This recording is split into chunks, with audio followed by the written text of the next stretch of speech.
The game of golf, as played today, started in the 15th century in what has since been known as the home of golf, the old course at St Andrews in Scotland. Today, the rules of the game are formulated in Scotland, and Scotland has since become the final arbiter of the great game of golf, the world over. When you play golf, you gain 5 things, and I'll tell you what they are. First, you discover who you are. I believe that most of us think we know ourselves, but I can tell you that you don't really truly know who you are until you play golf.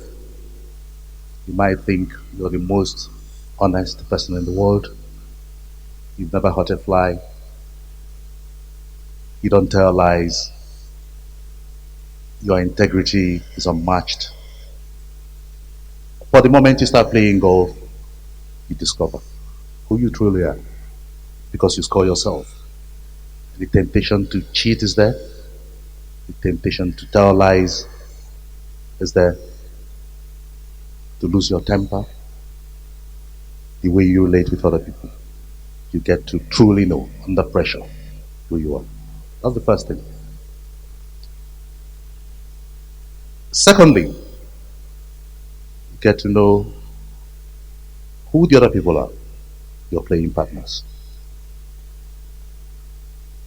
Similarly, you get to know if they are liars, if they are courteous.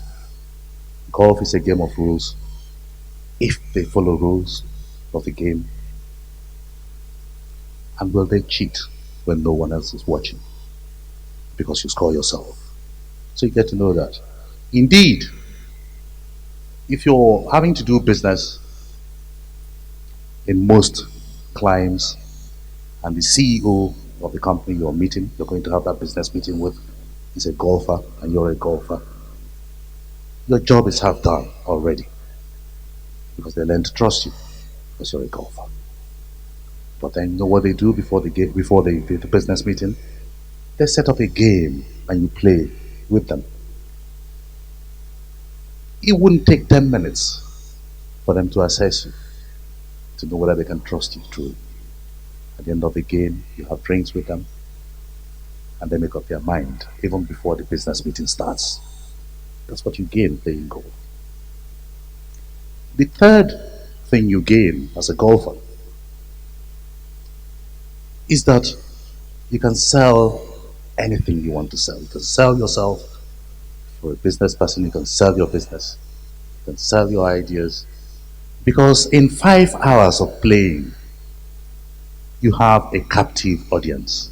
It allows you enough time to discuss any issue.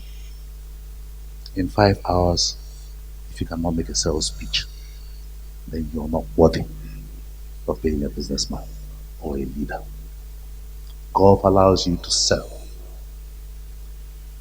The fourth thing golf does for you is that it allows you to relieve your stress in a most serene environment.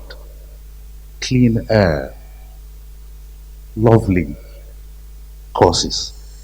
And by the way, golf is the only game that no two playing surfaces are the same. No two courses in the world are the same. That is why they say golf is a natural game. Golf is life.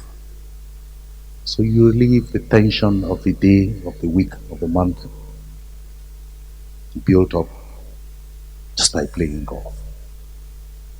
And finally, what you gain from playing golf is enormous bonding and networking. When the game was discovered, the modern game at St Andrews, St Andrews had just come down from 22 holes to 18 holes. And that is why today the game is played over 18 holes, the world over.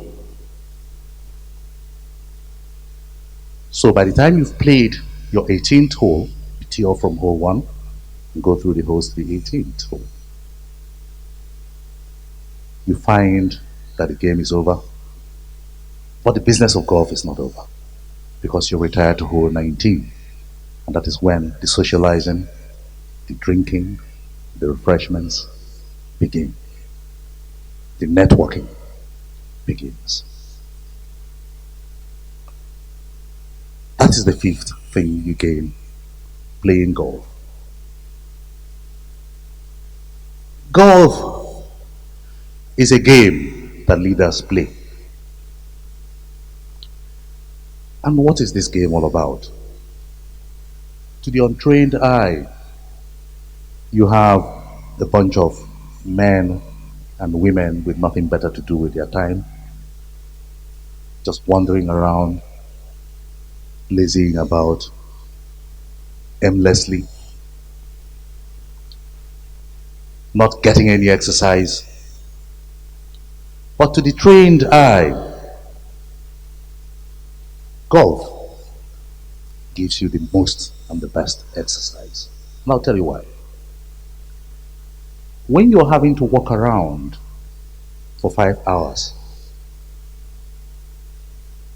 and walking around not aimlessly but briskly, you can't get any better exercise than that.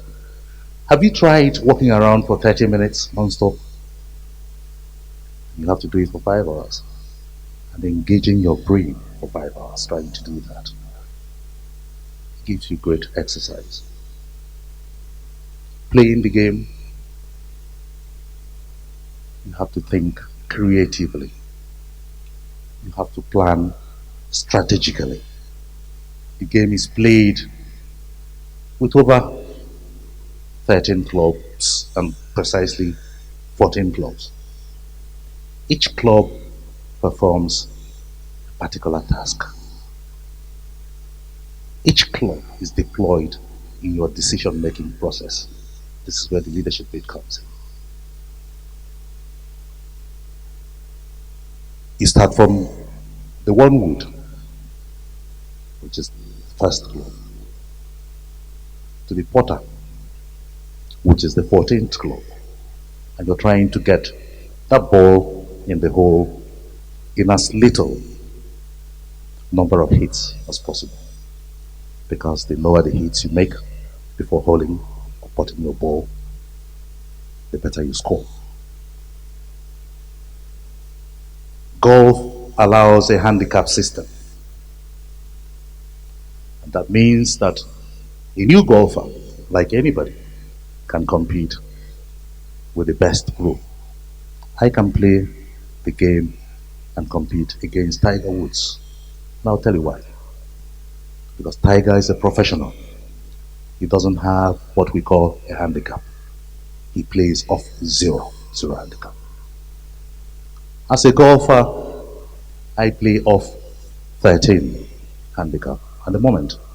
And what that means is that over 18 holes, I am allowed to make 13 more mistakes than Tiger is ever allowed to make. And that is quite generous. That means I can compete with him. Of course, with all the handicap in the world, he will still probably defeat me. But then, the game tries to equalize your chance of playing against the best. In November 1982, I left the shores of Nigeria to England to study. I arrived in London. It was a very cold autumn morning. It wasn't quite winter. Flew Nigeria Airways at the time. In 1982, Britain had just 4 television channels. Today you have over 200. The 4th channel, known as Channel 4, had just made its debut 9 days before I arrived. Channel 4 started on the 2nd of November 1982. and I arrived London on the 11th of November 1982. But of the four channels that we had at the time, it was BBC One, BBC Two, ITV, and then Channel 4, the new channel. BBC had a sports program every Saturday, and in that sports program, they devoted about 10 minutes of the program to golf, the great game of golf. And that was my introduction to golf.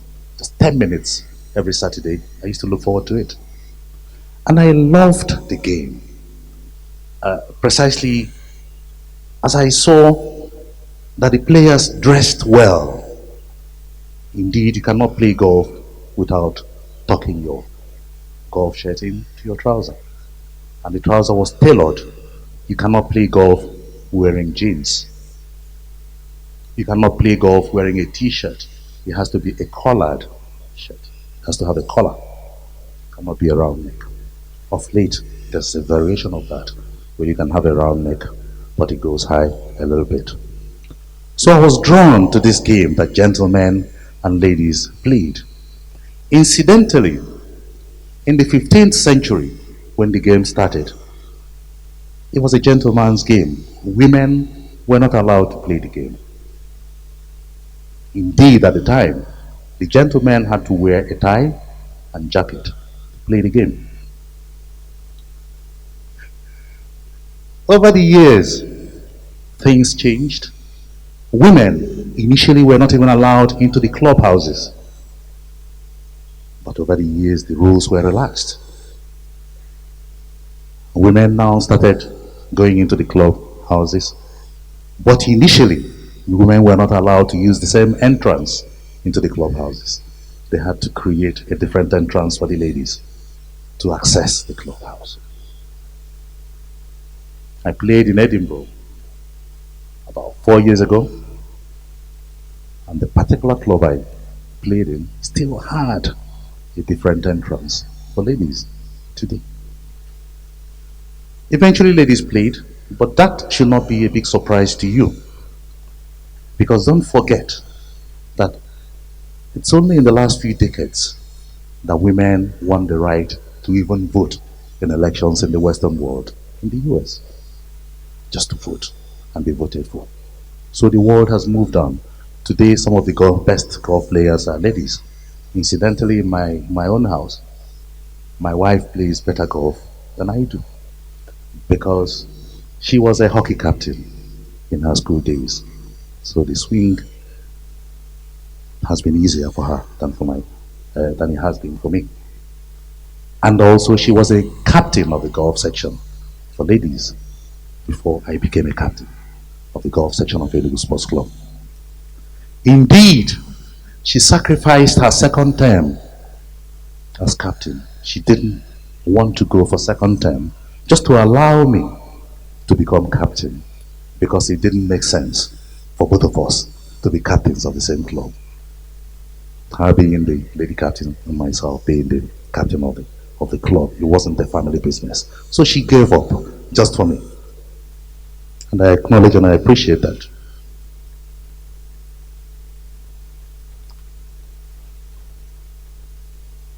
As I took to golf, it dawned on me that this was a game played by leaders. Not just business leaders, but political leaders. And I'm sure you know this. Fast forward to 2009. After 27 years in England, I came back to Nigeria to live in Enugu. Here in Enugu, I discovered the best natural golf course in the world. And I can tell you this. The best natural golf course in the world is in Enugu here in Nigeria. And I can say this boldly because I have played in many golf courses across the globe. I've played in China, in Guangzhou, 2 courses.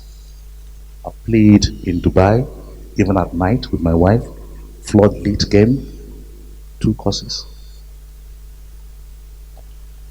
I've played in Maryland in the United States. I've played in 2 courses in Ghana, Tema and Achimota. I've played in over 15 courses in England. Here in Nigeria, I've played in over 15 courses as well.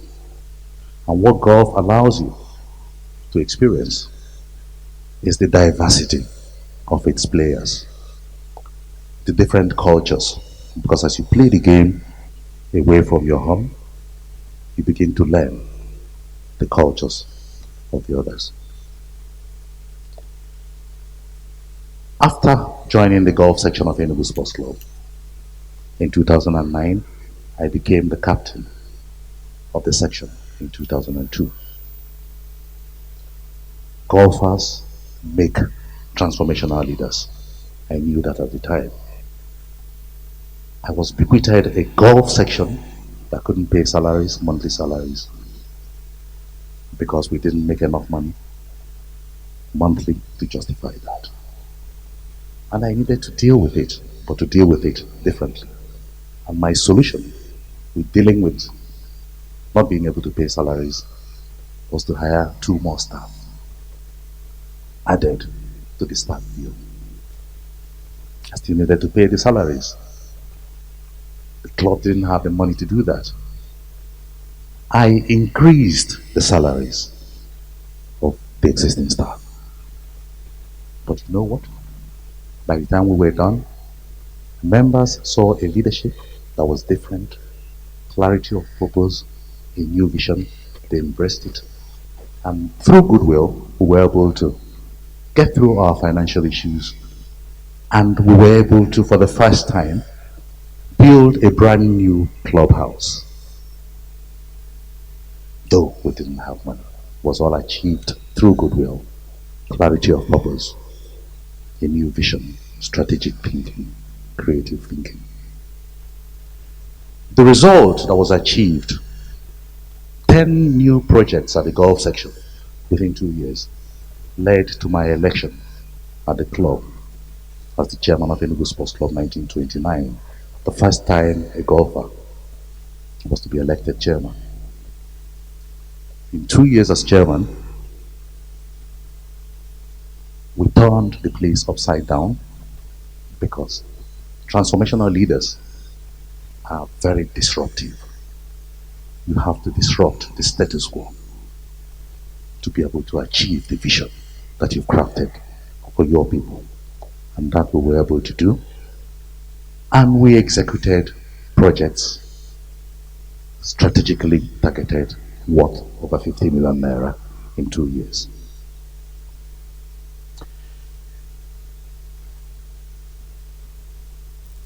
When IBB was the military president of Nigeria, there was an African heads of state meeting in Abuja, and the president of Senegal came.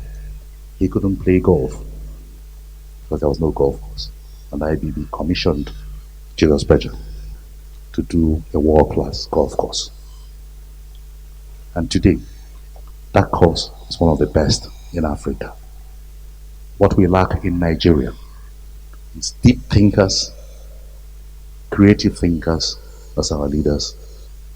And if you look at what is happening in Oyo State, we have a creative thinker who is a golfer as the governor of Oyo State, and he is achieving a different set of results. We need selfless leaders in Nigeria. We need golfers in Nigeria to turn things around. We need to awaken Nigeria. Nkuli, thank you very much.